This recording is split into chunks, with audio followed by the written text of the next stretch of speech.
Hey everyone, what's up? Good evening. There was a bit delay from my side because of some technical issues regarding the streaming part, but yeah, we will just cover it up. So, hello to everyone who are joining right now. I've just pasted the attendance sheet right here. It's in the pinned comments. You can just fill up the attendance sheet for day 2. Yeah, attendance sheet is provided. Attendance sheet is provided. It's already there. Yeah. Hello to everyone. Yeah. So, welcome to the day 2 of this 7 days bootcamp that we are having on AIML. Um, I will also provide the GitHub link to all the notebooks that were present. I'm just pasting it here in the comments. Okay, because in yesterday's session, somebody asked me about the notebooks. Fine. So, yeah, it's there in the comments and like in the chats, and you can just access the attendance sheet from there. As attendance sheet as well as the notebooks of Python. Hi everyone. Yeah, good evening. So I guess it's time to start the live finally. So in today's session, is my screen visible? Like, I guess it's visible. If you are having any problem in seeing my screen, just mention it in the chats. I will look after it. Okay.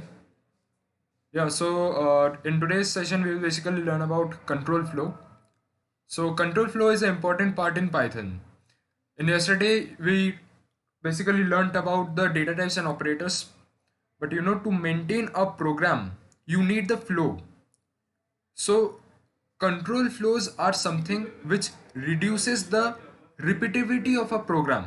Like you can increase the efficiency if you do the same work in a few lines of code.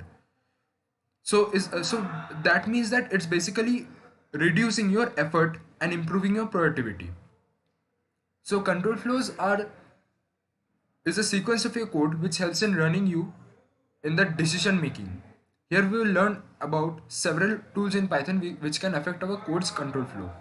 So some of them are conditional statements, boolean expressions, for and while loops, break and continue, zip and enumerate, list comprehensions.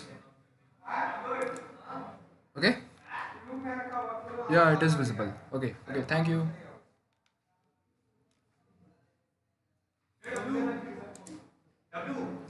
Okay, fine. So the first thing that we'll learn about is conditional if statement. For those who are familiar with any programming language earlier, for them I'm saying that it's the same in all languages. The conditional statements are same in all languages, nearby all languages. At least the concept is same. Maybe the syntax differs a bit in C++ and Python, but the concept is basically the same. So let's see here that sometimes we need to run a line of code only if a particular condition is true. So for example, suppose that you have subscribed to a share bike rental service, and let's look at its pay as you use the billing system. Okay, so basically there's a share bike rental service, and what you're gonna do is you will be developing the billing system. So the app contains a credit balance which then the user can use to rent the bikes. So the customer can then set up a link to the bank account so that if the phone credit balance goes below a bank balance equals 1000. In this case, I have my bank balance, like bike app balance less than 100. So according to the problem statement, I must add 500 to it because that's a condition for the loop, right? So in the first statement, what I'm doing is I'm printing bikes. Okay. So then balance is less than 100. Cap balance plus equals 500 and bank balance minus equals 500. In your account, the money is being credited from the bank and it's entering. Quite a simple problem. And I'm printing the revised balance and bank balance. So in this case, let's just run this particular thing of code quite quickly. Yeah. So 99, 1000. After then 500 was added to your bike app balance, which makes it 599, and 500 starts with the note for. So that's just like every language has its own syntax of it. So here the syntax is there is a key name if, and it will be for condition that needs to be. So in this case the condition is bicap bounded. So if that's a true case, then we will enter the code that will be followed by the if statement. Okay. So basically the if condition gives terms of true, or if true then enter the following blocks of code, if false then don't enter the blocks of code, just skip it. So the if conditions result is of a boolean expression true or false. So after this line is an indented block of code to be executed if that condition is true. That's what I told right now. So here the lines that increment bicap balance and decrement bank balance only execute if it's true that bicap balance is less than 100.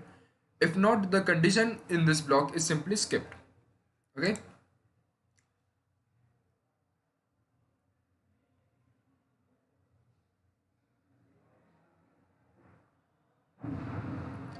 Okay, I think it's buffering. Okay, just wait a minute. Just wait a minute. Yeah, yeah, it's buffering. It's buffering. Just let me check the connection once. Just let me check the connection. Yeah, I think it should be okay now. Yeah, I think it should be okay. Is it okay now? Like, is my voice clear, crisp, and clear?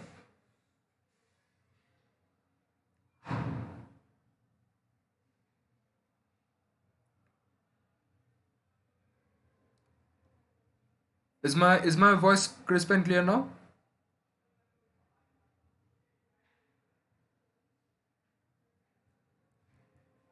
It should be okay now. Like, now I guess the network is not an issue anymore. Yeah, yeah, I think yeah. Okay, okay, okay. Yeah, it's clear. If you have any further problem, then you should just tell. Okay. Okay, okay, okay. Fine. Fine. So, yeah, what I was explaining about this particular balance app, that we are not a kind of app, but a small functionality that we are trying to develop. After this, the if statement is being explained. That is the particular syntax for the if statement has been explained to you. So, which we shall just continue after that. So you have learned about Python's comparison operators, example equals equals and not equals, and how they are different from the assignment operators, example equals. In conditional statements, you want to use comparison operator. For example, you would want to use if x equals 5 rather than x equals 5. If your conditional statement is using a syntax error or doing something unexpected, check whether you have written equals equals or not equals. So comparison operators are an important thing in conditional statements. Okay, so why I'm telling this, because you know what happens in conditional statements is that comparison. Basically the work is comparison. So for comparisons to happen in Python, you will need comparison operators. Right? Is my point clear? So nearly all the comparison operators are used somewhere or the other in conditional statements. We will see the syntax of them and you will understand how it's the case. So conditional if-else statements else helps us to execute a different block of code when a particular condition is not true, or even for multiple other conditions different from the if condition. Let's see in action using an example, right? So here we have a variable n equals 4. If n not equals, if n percentage 2, that means the modulus. I told you about modulus, right? Modulus is basically the remainder finding function, like not function operator. Okay, so yeah, so this conditional if statement, let's say it. So if n modulus 2 equals 0. So what does this mean? That if you divide n by 2 and if the remainder that comes is 0, then print number plus strn plus is even. Now there's a lot of thing to understand in this particular statement. The print statement I talked to you about in the last class. Print statement, I hope you have got it. Then like, if you want to print a complete sentence or a concatenation of the string, you have to use plus within first brackets. Okay, so it's a simple syntax in Python, the simplest among I think all the programming languages, that concatenation of string slightly occurs by just by occurs by the plus sign. So number within strings plus str of n. Now why str of n? Try to understand this concept. So n that I've initialized is an integer. By default, n is an integer. Okay, otherwise we could not have initiated it with 4. Now, if you want to print in a sentence, like a sentence is an entire string, so if you want to print 4 within a string, then that means the components of the string must also be some strings. There is a common thing. So 4 is going to be a part of the string. So we have to print 4 but in a string format. So I told you about typecasting in previous class. Typecasting, it was changing the type of any data variable or data variable explicitly. That is, you are wanting to change something which was previously declared as another data type. You are just wanting to change the data type. Do we have to compulsorily use indentation in if-else statement? Yeah, indentation is quite important and you have to use. Okay. So indentation is must. If you don't indent, I think it won't give errors, but it's a good practice to give indentation, because you know what happens is that suppose you are writing long lines of program, the entire notebook, like suppose 20 to 25 lines of program. So at that time, if you have any error or you want to find out the bug of the program, you want to do debugging, then it's a best practice to do indentation. What happens is you will get a clear notebook. First of all, the notebook would appear clear to you, and you would also, like, it would be decluttered, like you won't waste much efforts to find the bugs. Okay, so I guess it's all right. So I'm just printing print number plus strn plus is even, else print number plus strn plus is odd. So this basically says that if your number is even, that is if it's divisible by 2 and the remainder is basically 0, so just print this, that the number is even, and if it's not, then print number is odd. So my n was initialized to 4 and I will just print as number 4 is even. So that's the simplest if else statement. Look here, indentation, like the indentation I was talking about, after if, like after I wrote the syntax of the if, the second block of code, that is this print statement, is indented. Then again the else statement is as it is. Then after starting the else, the next block of code is also indented. So that's how it happens. Okay. Yeah.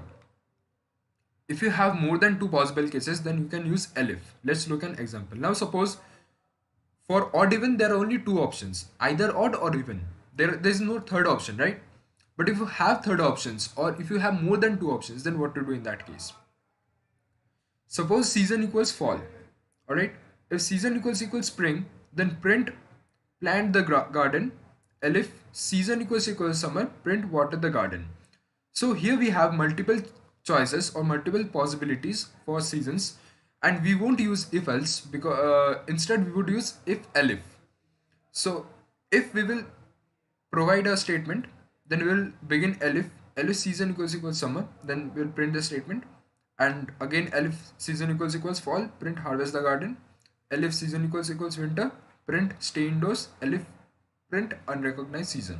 Okay, so I'm just running it, just see it's running perfectly fine, and the output is harvest the garden because I've initialized season to fall. Now two things, try to observe in this particular block of code that this equals that we have used are all conditional operators.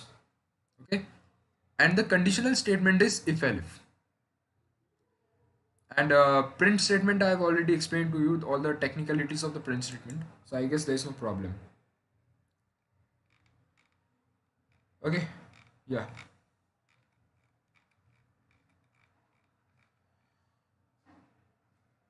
So which software are you using? I'm using Jupyter Notebook. Okay, there is a Jupyter Notebook. If you have installed Anaconda package, then you have Jupyter Notebook with you. It's okay if you use Google Colab also, like the same thing. But in Jupyter Notebook, the entire notebook gets compiled using your own system. So that's the thing. Okay, so let's have a quick summary of what we have learned until now. So summarize if, elif and else. If an if statement must always start with the if clause, which contains the first condition that is checked. If this evaluates to true, then Python runs the code indented in this if block and then skips to the rest of the code after the if statement. Elif. Elif is a short for elif and else if. So elif basically stands for else if. I hope you have already guessed the thing, but still. Okay, so an elif clause is used to check for an additional condition if the conditions in the previous clauses in the if statement evaluates to false. Okay, so as you can see in the example, you have multiple elif blocks to handle different situations. Else, last is the else clause, which must come at the end of a if statement after it's used. So this clause does not require a condition.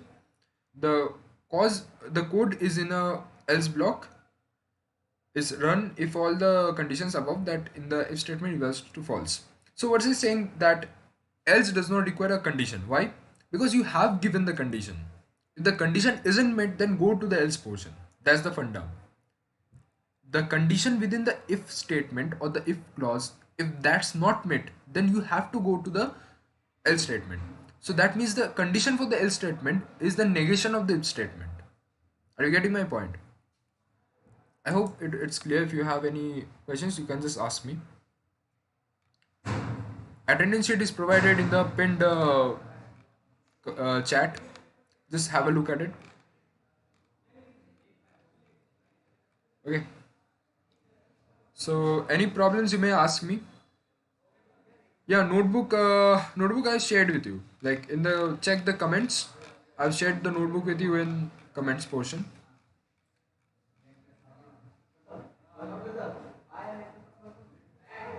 Okay.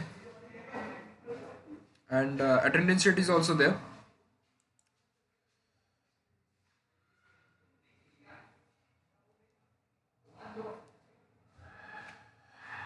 Okay. So let's have a quick question or a quiz. So write an if statement that lets a student know which of these grades they got based on the number they got in exams, which is stored in the variable marks. So marks grade equals grade. So 100 to 90 you will get a grade A plus, 90 to 80 A, 80 to 70 B, 70 to 16 C, 60 to 50 D, 50 to 40 E and less than 40 F. So all the lower and upper bounds here are inclusive and marks can only take on positive integer values up to 100. In your if statement, assign the result variable to a string holding the appropriate message based on the value of marks. Okay, so here your input is marks equals 16. I just have to write the conditional statements. So let's have this quick exercise. So clearly we have lot of options or possibilities in front of us. That means we cannot use if else. It won't suffice, right? So we have to use if-elif. So let's begin. So this is my first if condition. If my marks is between 100 to 90. So I will write like this: marks less than equals 100 and marks greater than equals 90. If that's the case, so I'll just indent it. Grade equals.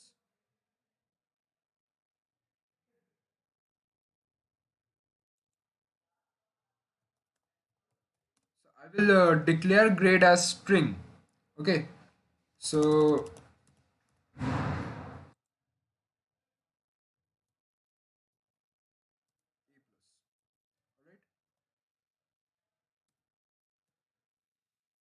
next,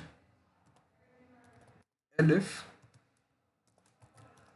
marks less than equals Okay, just wait a minute.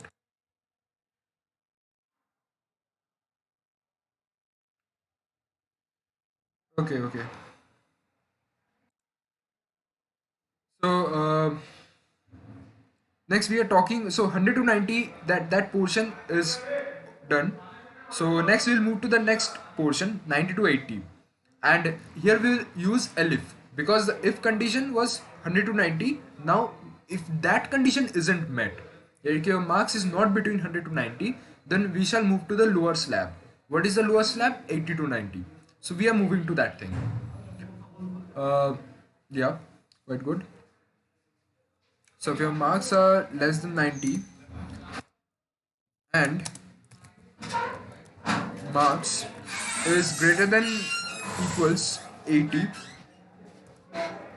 so if that's the case, then just grade equals A. Okay. So yeah, this is the case. Again, elif marks is less than 80 and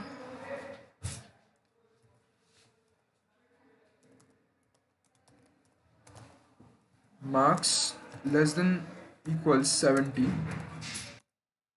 then indented I write it as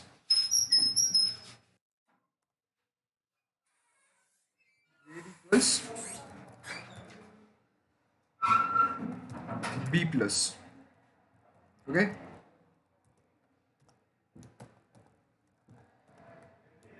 Elif, again elif, like we will continue elif until and unless the last condition comes and we use else. After that we won't use elif. Okay. So yeah, elif marks less than. Okay, so here I have done a slight mistake. Actually, it's greater than. Okay, marks less than 70 and marks greater than equals 60. Grade equals B. Okay, I think this would be B and this would be C. Yeah, let me check. Yeah, it's basically that. Forgive me for that. Marks less than 60 and marks greater than equals 50, then it would be grade equals B. Fine. Again, I'm starting elif. It's D. Last grade we have to just go up to F. So this is the probably last elif. Marks is between 40 to 50. That is just less than 50. And marks greater than equals 40. So grade equals E. Okay. Finally, when we come to the last condition, we won't use elif anymore. Elif basically else if. So now we shall use else and end the conditional part. So else, no more conditions. Just give a indent and write for all less than 40, because you know the ultimate condition after this will be less than 40. Fine, the ultimate condition like left would be less than 40. There is nothing other, because you can either give marks from 0 to 100, like no other possibilities left. So after else it would basically be like grade equals F. We won't mention anything. Now print the result. Let's see what happens. We shall print grade because I've used the variable grade. Okay, so here's giving a invalid syntax. Okay, so why invalid syntax? This particular thing that I've used isn't like and okay, we have used and two times. So if you remember, like this was a not a conditional statement, but it's used to, like, if the entire thing is true, like if marks is less than 100 and this thing is true, then you shall go to this statement. Okay, so I think here's this is the condition. Okay, so yeah, is there any problem? Is my video and audio clear?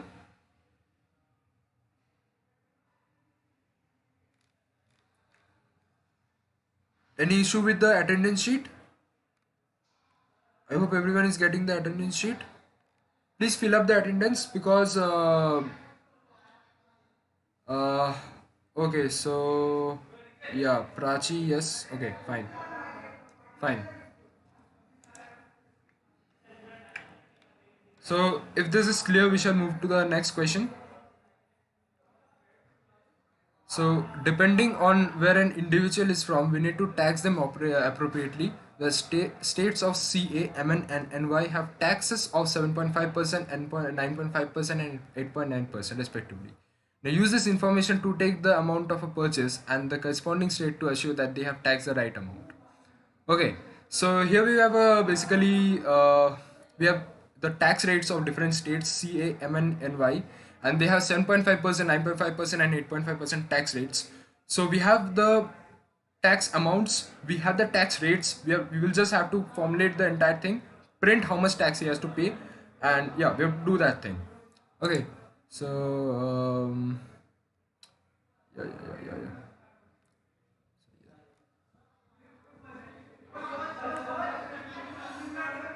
I missed yesterday. I'm not sure how to fill the attendance sheet. Just fill up the attendance sheet, and that's okay. There is a day two. Day one attendance you won't get. This is the day two attendance, and just fill it, and it's okay. So state equals either of CA, MN, or NY. So these are your states that would be given. Purchase amount equals amount of purchase. So why have I commented it? Because like this would be the input data that you should be given to it. Okay. So yeah, you can use VS Code. You can obviously use VS Code. VS Code, if you use, just make sure your Python packages are like installed properly in your system, because VS Code will use the package from your disk then, right? But I would suggest that if you don't want to use scripting, if you only intend to use notebooks, try to use Jupyter and Colab, because scripting, what happens is that scripting is good, but in scripting you will have the entire program compiled at the end. That is, when you are running the program, the entire program will be compiled then. So you don't have the facility to run bits of code and then see the results and then correct it whether it's being okay or not. Am I right? So yeah, it's completely depending upon your choice though. Like there is no perfect thing to it. So there is a state and purchase amount that is there, and it's like I just kept it blank. Okay, so whomever will be giving the data will just input it, and it's okay. So I'm just explaining to you the conditional part. So now, if provide condition statement for checking state is CA, let's see how to just code this. So state will be equals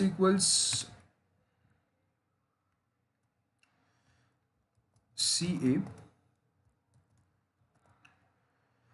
So if state equals CA, then tax amount 0.05. Fine, because 7.5% basically, if you convert into decimal, it becomes 0.075.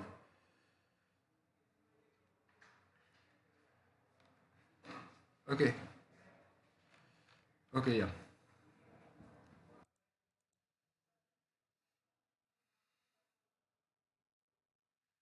So total cost equals purchase amount into 1 plus tax amount. So result equals, since you are from, before I move to this part, to the result part, make sure like you have understood this total cost thing, because total cost equals purchase amount into 1 plus tax amount. That's the formula, right? Like purchase amount into 1 plus the tax amount, and it becomes the total cost, like, because it's a simple percentage calculation. Now we are printing in a formatic way. Okay, since you are from, so in Python you can print it like this. First we are writing the entire statement. Okay, and wherever we have to enter the result, our result, that is the tax amount, the total cost in the state, we'll just keep it up second bracket. Okay, there is syntax. There is no answer to why two syntaxes. They are developed by the developers, and it comes like that. So result equals, since you are from second brackets, your total cost is second bracket dot format state total cost.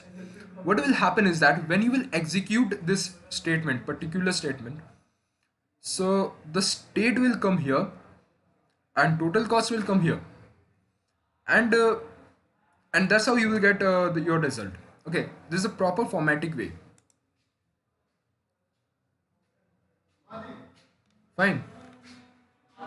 What is concatenation? Concatenation is the joining of two strings, as simple as that. Now, if the state isn't CA, so we'll move to the next state by elif. So elif state equals mn, and then yeah, then this indented block of code follows it, and that's how it works. So result equals, since you are from this second brackets, again your total cost is second bracket format state total cost. Okay, now again elif provide conditional for checking if the state is ny. So here the condition would somewhat look like state equals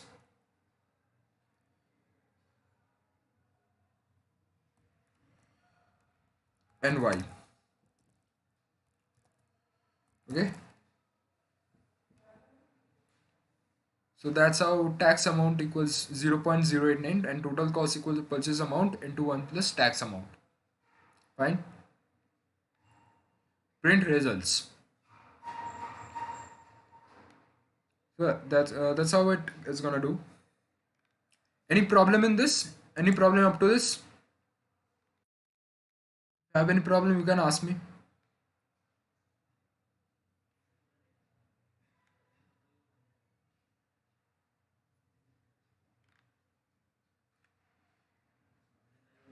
Again, a reminder, a small reminder to you all that your attendance sheet is there in the pinned comments, pinned chats. I'm sorry, and just fill it up. Your today's attendance would be done. All right, fine. Now we just come to complex Boolean expressions, and so what's it all about? So if the statements sometimes use more complicated Boolean expressions for their conditions, then they may contain multiple comparison operators, logical operators, and even calculations. For example, if your 18.5 is less than equals weight divided by height exponentiation 2, that is double star means exponentiation, basically means height divided by weight divided by height square. So that's the formula for BMI if you don't know. So if that this is less than 25, you will just print it as print BMI is considered normal. If is raining and is sunny, print is there a rainbow, and if not subscribed and location equals USA or location equals to IND, then print send email. So this is the pseudo code that I'm talking about. Like there's a map of how we'll just navigate through the problem. For really complicated conditions, you might need to combine some more ands, ors, and nots together. Use parentheses if you need to make the combinations clear. Okay. However simple or complex, the condition in an if statement must be a Boolean expression that evaluates to either true or false, and if is this the value that decides whether the indented block is an if statement executes or not. Okay. So now good examples and bad examples. Here's something to keep in mind while using Boolean expressions for your if statements. Don't use true or false as conditions. While true is a valid Boolean expression, it is not useful as a condition since it always evaluates to true. So the intended code always gets run. But similarly, if false is not a condition, you should use either. The statement following this if statement would never be executed. Alright, so this is a bad example that if true, print this intended code will always get run. Similarly, it's uses to also use any condition that you know will always evaluate to true, like this example above. Like if you have a intuition that, like, you know that this condition is true, then why to give a conditional operator, like, without any, that it doesn't make any sense, right? It will just improve the time taken by the code and the time complexity and all. So that's not wanted basically. So a boolean variable can only be true or false. So either is called or not is called is always true, and the intended code will always be run. So yeah, that's how it is. Another bad example: if is called or not is called, then print this intended code will always get run. So here it is also a very bad example. Why? Because we haven't used any proper parenthesis system. Also, and it's not clear, right? Like you have to use a proper separation to get like other people must also be able to understand and use your code. It's not for your own purpose, right? So yeah, these are some of the basic common senses. Like it will just come if you practice your codes. So be careful while writing expressions that use logical operator. So logical operators and, or, and not have specific meanings that aren't quite the same as the writing plain English. Make sure your Boolean expressions are being evaluated the way you expect them to. So if weather equals snow or rain, print where boots. This code is valid in Python, but it is not a Boolean expression, although it reads like one. The reason is that the expression to the right of the operator rain is not a Boolean expression, it's a string. Later we'll discuss what happens when you use a non-boolean type objects in place of booleans. So you have a variable here weather, and if this is snow or rain, so if the variable equates to snow or rain, then you have to print this statement. Now it may seem that it is a conditional statement and the only answer to is a boolean kind of thing, but it's not, because ultimately we are comparing to what? We are comparing to a string. Weather is being compared to either snow or rain. So there the only two options that we have are strings. So boolean comparison, it is not a case of boolean comparison. So yeah, that's all it is. uh, okay, so now the third one is don't compare a boolean variable with equals true or equals false.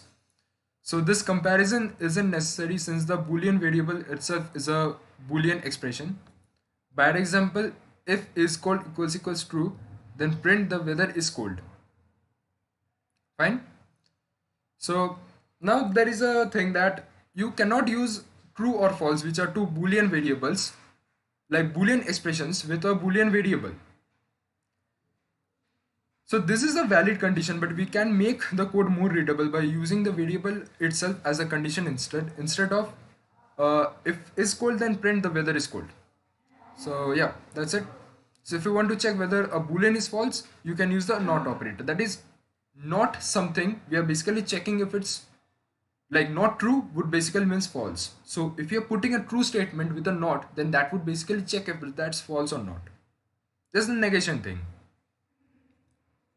I hope concepts are being cleared. Yeah, somebody asked about concatenation. Concatenation is if a equals 3. Yeah. Yeah, that's also a example of concatenation. No, if a equals 3 and b equals 3, then how a can be 33?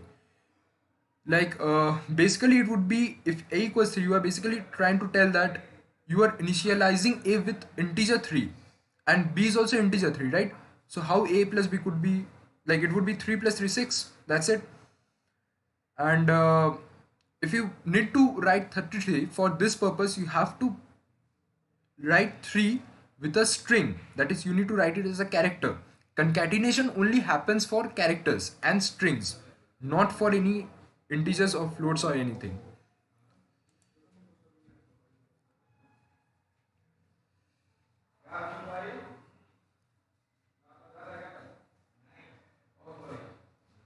Okay, so yeah, the next part is truth value testing. If we use a non-boolean object as a condition in an if statement in place of the boolean expression, so like in the second example above, Python will check for its truth value and use that to decide whether or not to run the indented code. So by default, the truth value of an object in Python is considered true unless specified as false in the documentation. So by default, if a boolean, like if it's not mentioned, then the truth value of an object is always set to true. Fine?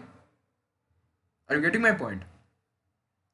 So here are some of the built-in objects that are considered false in Python, but there are some exceptions to it. Like constants defined to be false, none and false. So none and false are two keywords first of all, and they are itself implied to mean the false part. So they must mean to false, right?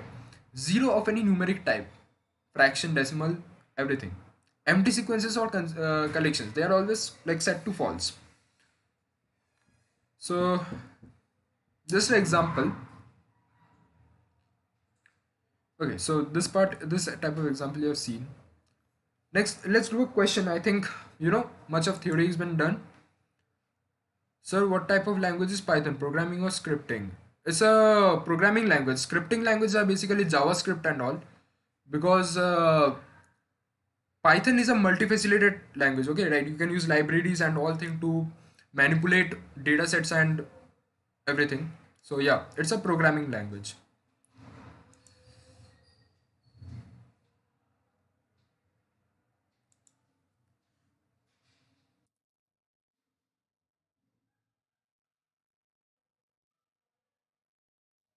So let's here we have altitude and speed.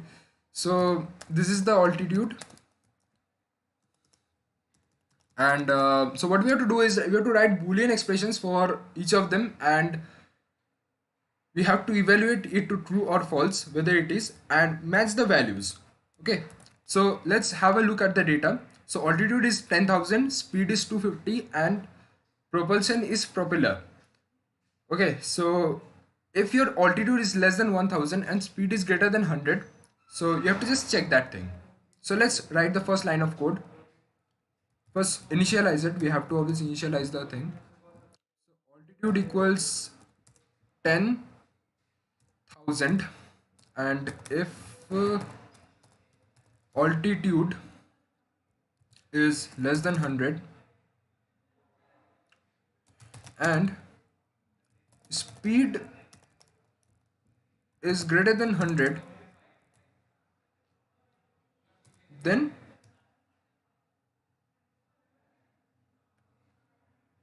okay, so we have to basically check the truth, right? So let's execute this part and see what happens. Yeah, just wait a minute. So we won't use a if here, right? We won't use a if here. Why? Just understand this part.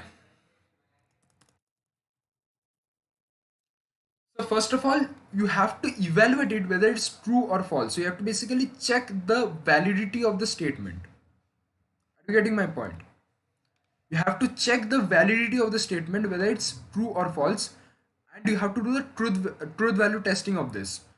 So yeah, we may use a conditional statement. Obviously, we have to use a conditional statement.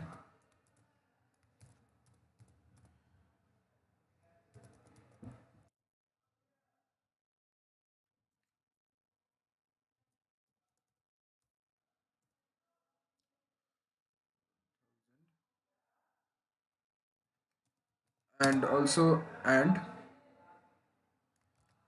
altitude is greater than 250, then print.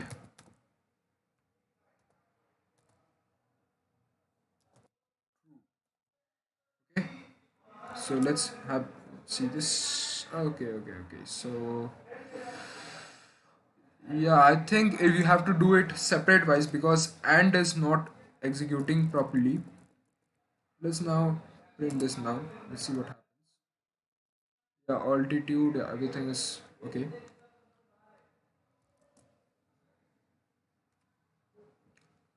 Okay. Okay.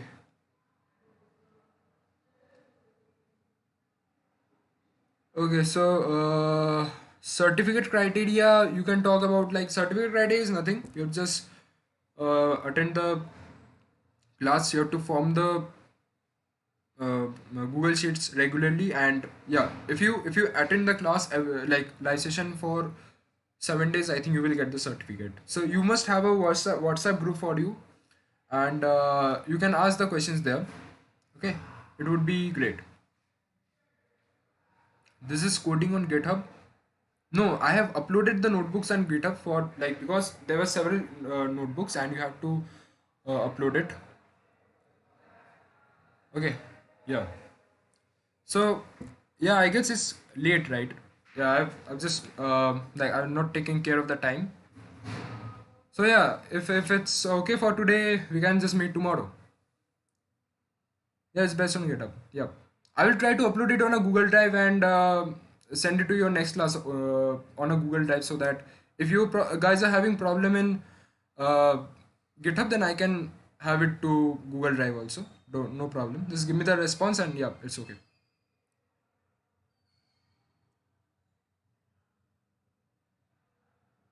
Link is provided to you, right? Attendance link is provided to you. GitHub link is also provided to you. If you just check the comments, you can get it. Okay. Thank you. Yeah.